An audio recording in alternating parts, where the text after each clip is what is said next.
I'm horribly late. I'm late. I'm late. I'm horribly late. And bringing in Tyler as traditionally as it happens here on your Wall Pass Wednesdays. So how is the office? How is it evolving? How's the record space there in Office TP? How is It it evolving? it's getting there. I set up my ring light so it doesn't make me look like I've got a circular eyeball. So that's helping. I mean, I can't obviously the camera doesn't show everything, but I've got some of my personal like my Legos and stuff up here, which is cool. Mhm. Um, and of course the scarves back there, which unfortunately I can't fit them all. But I also brought the good old tactics board, Yes. so in case we have to use it, and my whistle from when I coach, so in case somebody gets out of Ah, hand. okay. So see now, I completely and totally can see that, and I think that how many times have you used the whistle on Tommy during the show? Um, Twice. Probably should be more, but that's okay. All right. So when you have a whistle, all I do is talk over folks. When what constitutes you having to use the whistle? I mean, does it have to seriously go off the rails, or do you just is that your like your timeout function? No, we we get we try to keep everything Scarves and Spikes after dark, like post 8 p.m., Uh, right? Like, yes. so I think if it gets, somebody's rambling too long, maybe, or things just keep going, and then we're touching the line, but then all of a sudden somebody takes that step over. It's or last night, yeah, Tommy, we we came back from the interview. I did a pre-recorded interview with Tony Husband from Apple TV. I've heard. Yes, I've heard of him. Yes. And yeah, good guy, good guy. And so and this doing StreamYard, you play the video, right? And it plays during the live show. Mhm. And then we come back from the end of the interview. So now we're back live again. Yes. Tommy turns his camera back on and he's wearing a clown mask. And it was just like, oh, that's where we're at in this conversation. That's where we're Wow. at here. Wow. Um, because the soccer, the football hasn't been that beautiful lately, so No, it is not. we had to change some things up. So if there is a positive result tonight against NYC, does this mean that Tommy has to continue wearing the clown mask? Yeah, yeah, absolutely. If it works, you don't ever change it. Mm-hmm. You Just can checking. never change it. Just checking. So let's get the let's have the Montreal discussion before we get into other things here. Uh, Okay. I mean, it wasn't good enough. I mean, and Ted Uncle in and of itself is a separate discussion. Yeah. Yeah. Sorry to bring that up so early in the segment, Let me get some but more coffee. yeah, you might. Uh, you know, but once again, it's as you're trying to find answers in the interim without a talisman. Basically, as I refer to it, it's like you don't have a power forward and you don't have a point guard, and you're trying to figure out okay who's going to step up. Daniel Rios has done so. Uh, he had a goal result in I want to say 6 straight in all comps Yep. for the Montreal match. And Sabalov Janidze is running his legs off on the right hand side, and then he'll move over to the left hand side. So the right hand side for the right wing for Saba is a loose construct, except that when the whistle is blown, Saba's running his what off. Daniel Rios is picking up some slack, but at the end of the day, it's just not good enough, and you end up with a loss in a game that I think you could have had a result in Montreal. It's not cohesive, I think, is the biggest thing at this point. Like, you look at Daniel Rios and yeah, I mean his numbers actually are pretty good. But I think he struggles sometimes to just be a game changer in matches, and I feel like and this is not taking anything away from Rios at all, but I feel like he's definitely benefited from some fortunate situations as a striker, which that's what you have to do. That's part of the game. But he's just nobody is being that game changer. Nobody's picking the team up Right. on their back and saying like, we're going to go and win this game. Saba has tried. He tries hard. Mm-hmm. Um, but it's just not, yeah, it's not good enough, like you said. And we had the discussion last night on the show, like, was this Atlanta's worst performance of the year? And I kind of struggled to disagree with it because I mean, that Z had 0 shots on goal. Like, Yeah. that's not acceptable. That's not acceptable for a team that has the talent that Atlanta has, regardless of whether, they're missing 2 DPs or not. Like, you got to put the ball towards the goal at some point. And it just wasn't good enough. So it feels right now like Atlanta is just trying to keep themselves above water, and water being the playoff line. Just Yeah. keep yourself alive Right. until this summer transfer window, and then hope that the summer transfer window hits in the similar way that last year's did. Is there a thought in the circles that you have your conversations, whether it's there at SNS or other places? I mean, I look at it from 2 separate elements. When your lineup isn't static and it's not the same lineup that you have to trot out, match after match after match for whatever reason, then you can do all the things that are humanly possible in practice with the lineup that you think you're going to have as a part of a starting 11. But then game state with a lineup that you have only practiced with, game state to me always is something entirely different when pace is faster, there's a meaning attached to it, those kinds of things. I've always thought that a lack of continuity lends itself to this idea of trying to, or this is the guy to my left, this is the guy to my right, these are the folks behind me, trying to come up with some kind of a rhythm. And when you're not allowed to have any kind of a rhythm, whether it's because of player exits or injuries or schedule compression, you have this yin and yang that you're trying to battle across the season. Yeah, and I think we've seen it a lot lately in the Open Cup, and we talked about it. You had counterattacks that were they were stifled by Atlanta United. Like, it wasn't anything that Indy 11 did to stop the counter. It was just like they clearly weren't on the same page. In a normal world, in an Open Cup type match where you're gonna move guys around anyway, you can kind of understand that.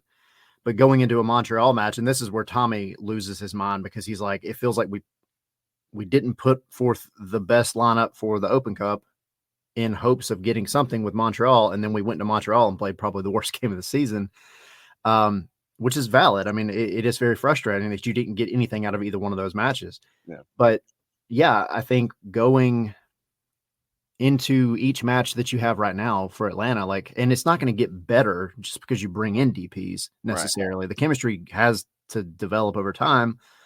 That being said, it still has to be better than it is right now. I think it's not an excuse to the degree that you're seeing on the pitch right now. It just doesn't seem like really anybody is where they're supposed to be or where other players think that they should be at the time. Like the wingers attacking at certain places, it feels like they're just kind of throwing caution out the window and saying, I'm going to do what I can here and try to figure something out. And nobody is really just operating, it feels like, as a team.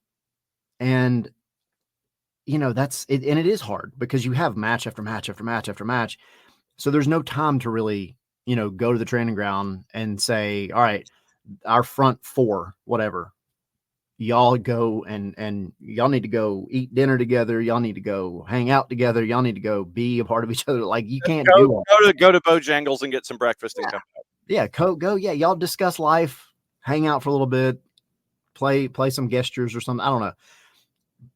It's just not, like you said, it's not good enough. And they have to figure it out. You talk about game state in this one, Montreal screaming at the TV when Montreal comes out, and they gave you the opportunities for the first 20 minutes. They were playing Joseph Martinez and I forget whoever else was up top.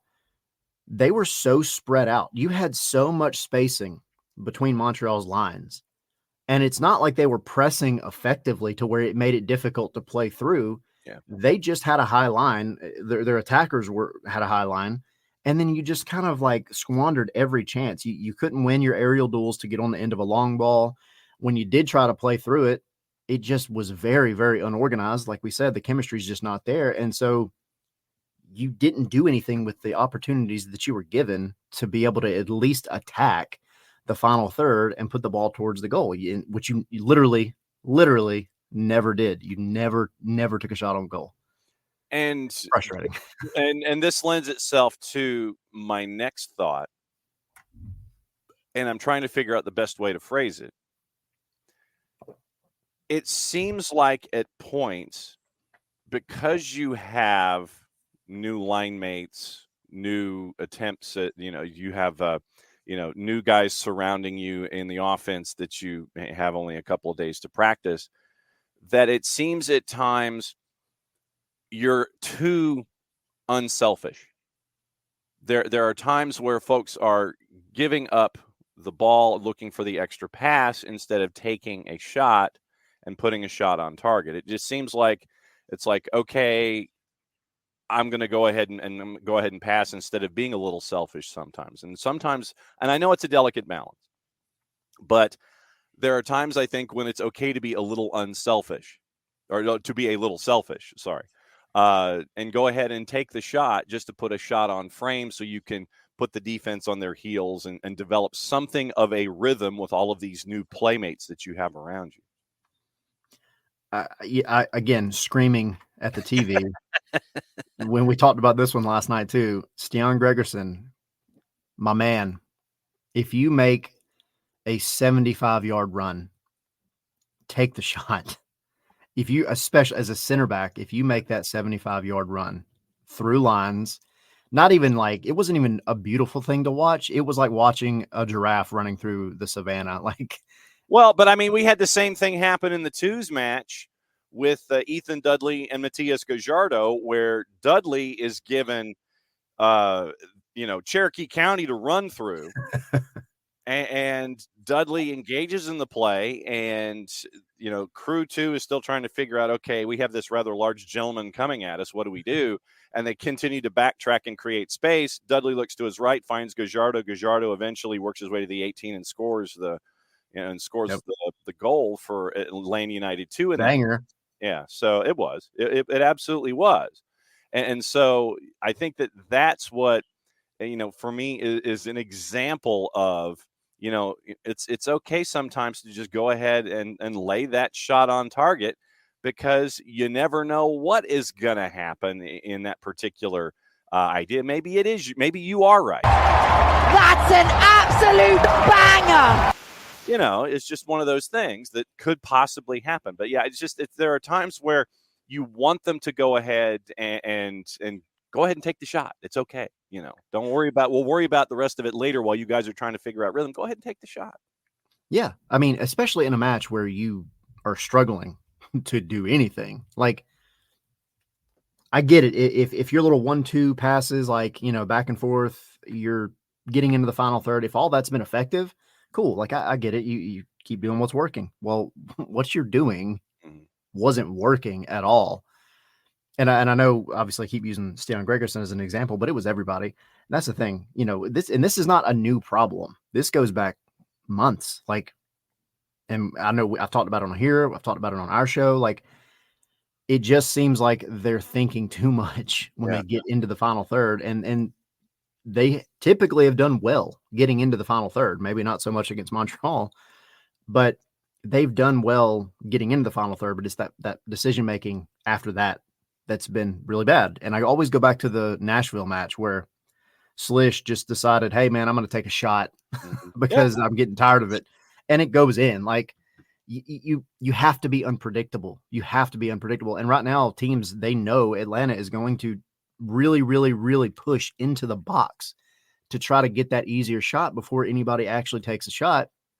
And you can't do that. You have to be unpredictable. You have to take shots just outside the box. You have to take shots from tighter angles. You have to put a goalkeeper and a defense on their back heels, and also give your guys an opportunity for a rebound, sting the goalkeeper's palms a little bit, and maybe you pick something up right after that. It's just, you have to do something different. Right now, it's just so predictable from Atlanta. Wiley's asking if they're unselfish or are they just scared or uncertain in their abilities. And I think they're unselfish. I don't know if scared or uncertain is a part of it, but I would think that and it's the quicksand discussion that we have from one of the greatest quarterbacks in college football history, footsteps Shane Falco. And Jimmy McGinty, one of the greatest coaches ever in the history of organized football, where one thing happens, then another and another and another, and it's quicksand. And you don't know how to get out of the quicksand, and you're wondering where that rope is going to come in that you can grab it and get out. And you would have thought that the quicksand that they were in would have been fixed with the Jamal moment, but the Grand Theft Jamal only seems to have been a moment in this season instead of something that could have turned things around. I mean, we're still obviously coming away from that moment. We're still in a bit of a short sample size, but still it has not been that moment to kind of flip a switch. Yeah. And I think, though, like, you go back to that moment, and at this point, I mean, it is a short sample size, but it's a pretty astounding sample size of, like, you've just been really bad. I mean, I don't want to sugarcoat anything. Mm-hmm. It's just been bad. And I contend that this team is better than what they're showing right now. Right. I know they are. The talent's there. Yeah. And I don't think it's a matter of not trying. And going back to the question, like, I don't think it's a question of their abilities or anything at all, because we go out there and we see at the training ground, week in and week out, these guys and how they train and the abilities that they do have. And we've also, it would be different if they were just good on the training ground, but we've seen it in matches. Like, It's not that they don't know how to do these things. It's not that they're, incapable of taking a shot from 20 yards out. Like, they can do it. They've done it before, and they've scored off of these kind of things. And it just feels like, again, they're thinking too much. Like, there's too much. There's no muscle memory in the final third. It's just, all right, I've got to make this next pass. I've got to make this next pass. I've got to be here. I've got to be there, instead of just playing the game. Take your shot occasionally. Be unpredictable. Don't telegraph every move that you're doing. It's frustrating, but I don't think it's a lack of ability. Which brings us to tonight and then tomorrow. Tonight is NYC, and NYC at times is like the Forrest Gump box of chocolates. Yeah. Are you going to get what happened against Chicago this past weekend, where I know a lot of folks that went to the spaceship in downtown Chicago are wondering if they can get that 90 minutes of their life back. And it was not the most exciting thing in the world unless you started Matt Freese in fantasy. Then you ended up with like 8 or 9 points because of the shutout that was there. But are you going to get the team that was in Chicago? Are you going to get the team that ran off 8 of 9? Are you going to get the team that started the season 1-4-2, and we're all sitting here talking about Nick Cushing and him being on the short list of folks that are going to be out of a job? They have turned it around, but once again, you don't know which version of NYC you're going to get. I know that Atlanta United fans are hoping that they're going to get the one that's kind of hiccuping right now instead of the one that really went on a roll after the first 7 matches of the season. Yeah, I mean, I'm hoping for the worst possible version, period. I mean, I think you have to hold out hope that this is the best chance over the past, in this 3-game stretch, I guess is kind of how we were referring to it, as this week, because it's really just a week. Mm-hmm. This is your best chance at 3 points. Yeah. Back before the Montreal game, the question was how many, we even did a poll, like how many points does Atlanta get out of these next 3 matches? And I think the majority said between 1 and 3, essentially. Yeah. I said 3, and it was because of this match. I didn't think that they were informed to go up and do much in Montreal, though I do feel like they should have at least got a draw. I feel like Columbus is Columbus. That's going to be a tough one. Yeah. But this one tonight, you need 3 points really badly. you have to go into it saying, like, dude, we're at home and we're going against a team, Forrest Gump. You never know what you're going to get, you know? Yeah. Like, you have to go out and just prove to yourself and your fans that you can do something with this season. Mm-hmm. And I know we talk about players that aren't putting the team on their back, or maybe are trying to and being ineffective with it, but I would be a little frustrated if I were a Saba Lobjanidze or a Daniel Rios or a Shande Silva, and the entire discourse around this team is, man, we just really need some better talent. We need a couple of designated players to save the season. I would take that personally, man. And you've got to figure out a way to channel that. Like, people are essentially saying, like, you're not good enough. Yeah. If that's how you want to look at it. And I mean, take that, let it be fuel for like something, and you got to figure out a way to translate that not only to yourself, but also into the locker room, and go in there with that mentality of like, dude, we're at home. We have to show out, especially at this point in the season. Which lends us to Thursday and the opening of probably one of the possibly nuttier secondary transfer windows that we will have seen in this market, in this league, etc. Luka Modric is off the board, considering he signed another year-long deal to be at Real Madrid at the age of 704. And careful, sorry, I guess I should wait. Bad timing. Yeah, I have to wait on those kinds of things. One more year for Luka Modric at Real Madrid. There are reports, and that's what they are. They are reports that, once again, when we hit Thursday, there are probably going to be some things outbound that will be officially official, because they can be officially official at that point. Inbound reports. Let me see if I've got the ones, and if there are any that I'm missing, let me know. I got you. Miranchuk possibly being reported. Gianluca Di Marzio from Atalanta to Atlanta. Last week, Di Marzio reports that the discussion was somewhere between 10 and 15 million euro. You get an attacking midfielder in Miranchuk, possibly, if Gianluca Di Marzio is on the page. Jarrett had found some news about Cristaldo from Gremio being a part of the discussion. Then Di Marzio comes in out of left field yesterday with that short porch that they have up at the Battery, and mentions Udinese being interested in Bartosz Slisz. So that's the beginning of what we're hearing about reports and here and there, and whatever else is on the table. But those three are the ones right now that I have heard. Have you heard of any others? And I guess, can you corroborate those three? I haven't heard of any others. Those are the three big ones. Obviously, Miranchuk is, it seems like the more likely, just because of the amount of stuff that we've heard, right? Yeah. He's going to have to fit the team, and I'm not saying he won't. I actually do genuinely think he would fit this team fairly well. It's pretty clear that they're going back and forth with the price. I think Atlanta allegedly put in 10. Yes.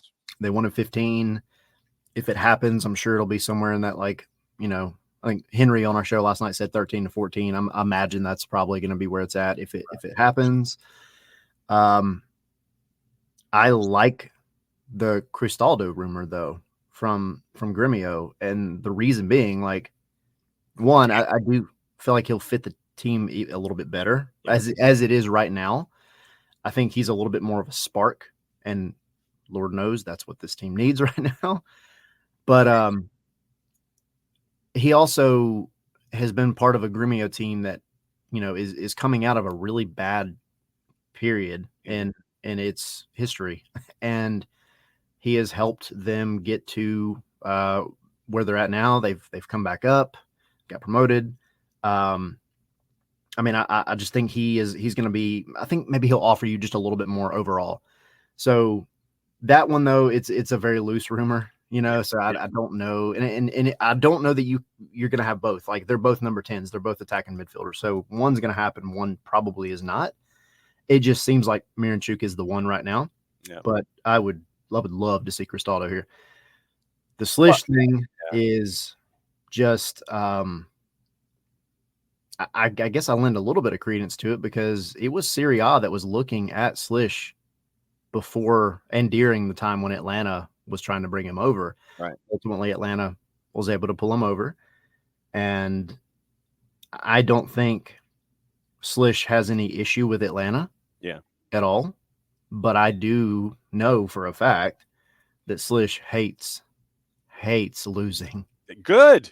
Absolutely. And he wears it on his sleeve. He is very, very obvious with how frustrated he gets when this team is not doing well, which has been most of the season, unfortunately. Yeah. If you're rebuilding, whether you want to call it a rebuild or not, and you're trying to have a very, very, very effective summer transfer window, moving on from Slish would open up a lot more opportunities to make things happen. I don't want to see him go because I do think he's been one of your most consistent players. Maybe not as effective as you want him to be, I guess, in certain aspects of the game. But he has been one of the guys that's helped this defense at least be as good as it has been and keep Atlanta from giving up goals left and right like it was last season. Yeah. Plus Dax McCarty helping out as a part of that discussion as well at the back. Well, I mean, to your point, you know, if you ended up just bringing in both Miranchuk and Cristaldo, maybe just play it this way. Yeah, you know, something like what's it going to hurt? Yeah. No, I mean, but take the entire league by storm. It gave me a chance to play the drop. It's been a while since I've had the chance to play drops because I was off on vacation, and you know it's like you're trying to sit there and navigate things, and I've got like one or two less monitors that I can play with. It gave me an excuse to play a drop. You know, when you look at these rumors and the outbounds, and by the way, tomorrow we do get to officially welcome Pedro Amador into the mix and sit there. And it's like, yes, he is eligible as of the 18th. And with Amador, you end up with reinforcement on the left-hand side, more of a stay-at-home from what I've been able to glean. But obviously, you know, that's the past. And if they want you to jump into the play, you're not going to sit there and say no. Right. So it will be interesting to see on the weekend, does Amador probably get a cup of coffee in the second half to be brought in against Columbus and be introduced and those kinds of things? Obviously, we don't know where his fitness level is, where his level of comfortability with the system, or is it just going to be something that's like, dude, we know you can go out there and play, just go out there and play kind of a thing. So we don't know where he is, but he's gotten reps at the Children's Healthcare of Atlanta training ground. So that's the first domino officially in that we can discuss and see what's going on. But I'm looking at a cup of coffee against Columbus more than anything else. Yeah, me too. And I think, again, just from videos, right, and looking into him back when the transfer was kind of announced and everything else, I think he's going to give you a little bit more stability than Caleb. Mm-hmm. You know, I mean, Caleb, let's be honest, Caleb was always a very attacking-minded player. Ain't nothing wrong with that. Nothing wrong with that at all. Pedro, in a way, and I have to preface this by saying I'm not comparing him directly, but he reminds me in his play style of a Jordi Alba. Okay.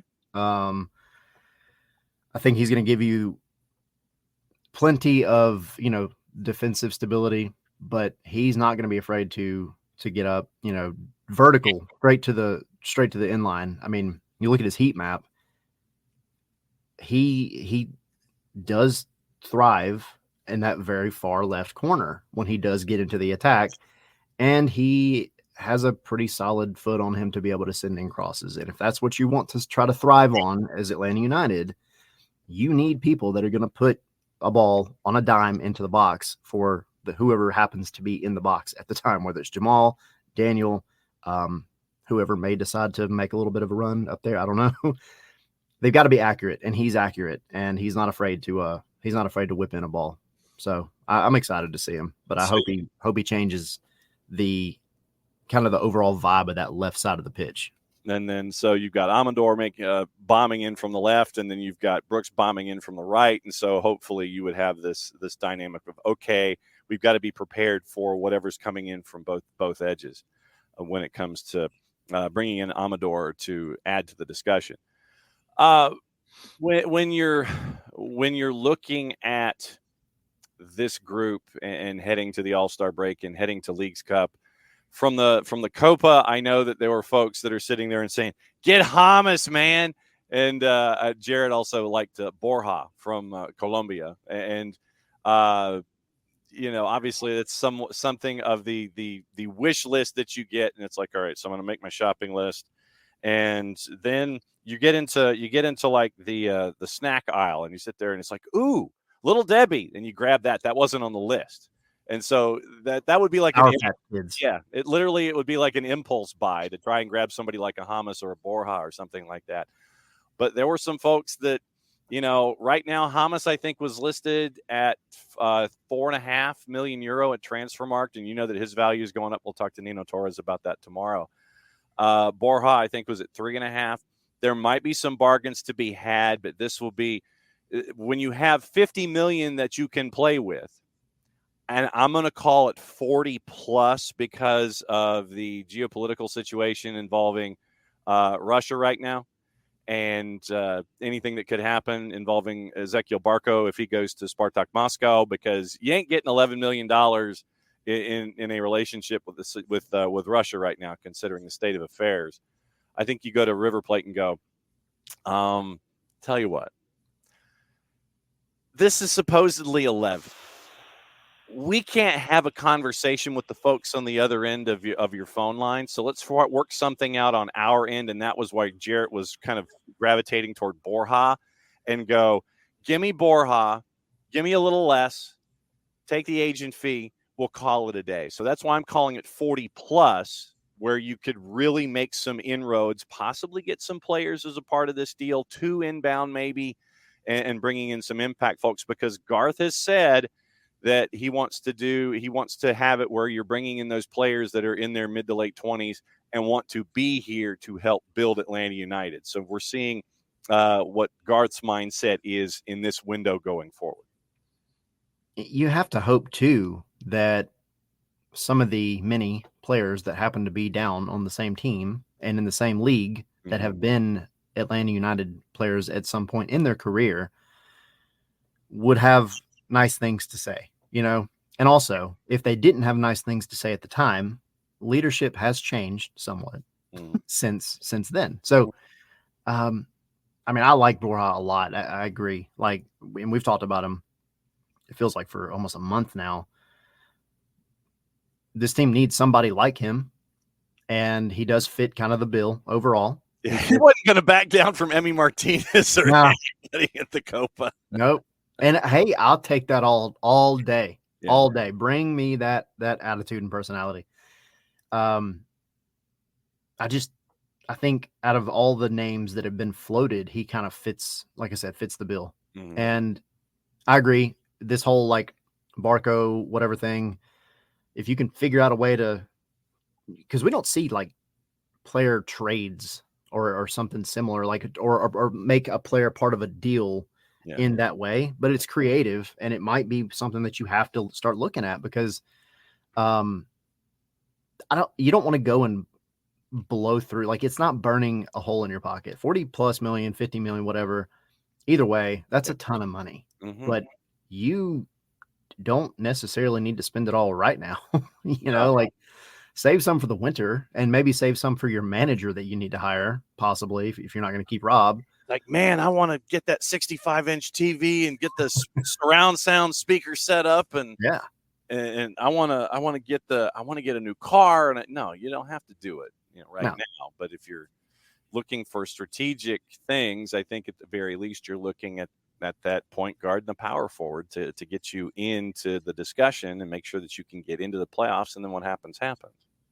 Yeah. And, and Uncle No Pockets, I say, don't save any of that for the manager. No, I'm partially joking, but you do need, what I'm saying is you need to go to whatever manager you do potentially go after and say, look, we were going to pay you. Yeah. We're going to pay you. Because we need to get back to, I think, one, you need to give the fans something to hang on to, whether that's a couple of like really, really splashy and good is the main thing. Yes. DP signings. Good would be good. Yes. Yes. Good is important. You need to give them something to hold on to, or, you go to the end of the season, which is apparently kind of where it seems they're going to really, really start looking at a manager, and you need to get somebody big then. Not big again just for the sake of being a big name, but you need to get somebody that's good, effective, that's going to fit whatever and whoever you bring in, whatever type of play that you're trying to play. And you need to back up the Brinks truck a little bit. So if the difference in you getting a big name coach, again, that's good. Big Yes. name, good coach. If the difference is, $1 million or whatever, Garth needs to go to Arthur and say, like, look, you need to open up the wallet. We need to make this happen because we need it and the fans need it. They need something positive. So Tyler Pilgrim hanging out with us here, traditionally as he does in hour number 1 on a Wall Pass Wednesday. That's Scarves N Spikes at ATL Pilgrim on the 280 character app. And, it is, you look at, let me grab the standings really quickly here just to kind of get the lay of the land coming into yet another schedule compression week. And schedule compression, it drives me nuts. it sucks. And really I mean, it midweek weekend, and you're trying to, you figured that was how you constructed this roster and everything. 2 points out of the 8-9, 3 points out of the 8, which, for the play-in, you sit there, you get the advantage in the play-in. Then you would sit there traditionally, as we always do. It's like, okay, if you are saying that Atlanta is in, then who is out? We get into that kind of a discussion, and you're 6 points out of 7th, which would get you out of the play-in round. And then it's, 11 points and so on and so on. So the 8-9 realistic is what you're looking at, with an outside chance of getting into the 7 and trying to figure out, okay, all right, where do we go from here and what are we staring at? But I mean, honestly, the way that the East is structured, regardless of wins and losses and points, we knew that the East was going to be a street fight. And right now it's no different. Obviously, you look at from 7 until 7 to the bottom. And let's go 8 to the bottom. 8 to the bottom right now, 2, 4, 6, 8 teams, 6 points. So that race to the 8-9 is going to be part of that street fight that we've been talking about in the Eastern Conference. And that's what this is going to be, although that Leagues Cup is going to be in the way after this weekend and the All-Star game. I mean, and Leagues Cup might be exactly what this team needs. Like, if you're insisting on making your DP signings, or at least one of your DP signings, whatever, you're making moves in the summer. Yeah. Regardless. You're definitely setting the tone that we're going to go still try and make something out of this season. And you're not out of it. You're absolutely not out of it. I've seen, folks saying we just need to dump the whole season and start over. I disagree with that heavily. The only thing about that, though, is from the whole chicken and egg scenario of, do you bring in the manager or do you bring in the DPs? Which one comes first? Right. I could see, again, like, because it does seem like the manager hire is going to come in the offseason, just with the way things are going, with what Garth has said, with not even hiring the search firm and all that kind of stuff. Mm-hmm. So I could see, to that degree, you holding off, and it would be very painful for a few months. But then you get in your manager, you get the DPs. I don't think that's what's going to happen. I think they're obviously going to get the DPs now. and try to make something out of the season. So with that being said, you've just got to stay afloat to the Leagues Cup. Don't, completely wipe yourself out of the potential playoff picture, but you get to the Leagues Cup, go into it with the mindset that we're going to do everything we can to make something out of this tournament. However, the other side of the coin is if we do crash out, all these signings that we're working on bringing in, they have time to, settle in, get involved, do the whole thing. So I just think, it might be that you have to go into the post Leagues Cup part of the season and look at it as a brand new season. You're going to have to forget everything else that happened beforehand because, you've got to go win games, period. And that has to be the message. Like, it really doesn't matter where the standings are. You just have to come out of Leagues Cup and you got to go win your games, period. So I think, obviously you get to the playoffs and anything can happen. Mm-hmm. Anything can happen. I'm not saying that they're going to go win the cup, but you give yourself a chance. You got to make it in first. And the only way you're making it in is if you come out of the Leagues Cup, quote unquote, break and go and start racking up 3 points every week. So you had the show last night and we've got a match tonight. When is the next time that you and the gang are going to be Signia-ing? So we're not doing Signia until, as of right now, until September for the Miami match. Okay. So we got a little bit of time. Provided that Messi guy might be back and his ankle doesn't look like the donut weight from a baseball bat. Yeah, basketball attached to his ankle. Yeah, he'll be back just in time to be perfectly healthy to play Atlanta and not be there for the Atlanta match. Yeah, because he's gonna go eat pizza again. Yeah, exactly. So, but yeah, that'll be when we're doing the next live show as of right now.